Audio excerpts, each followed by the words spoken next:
साताऱ्यातील गोलबागेजवळ एका टू व्हीलरने चालू स्थितीत पेट घेतलेल्याची घटना आज दुपारी सातारमध्ये घडली। सातारा नगरपालिकेची गाडी आल्याने मोठा अनर्थ टळला।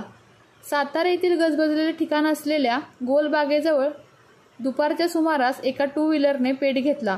वेळीच नगरपालिकेच्या गाडीने येऊन ही आग विझवल्याने मोठा अनर्थ टळला। यावेळी बघ्यांची गर्दी मात्र मोठी झाली होती।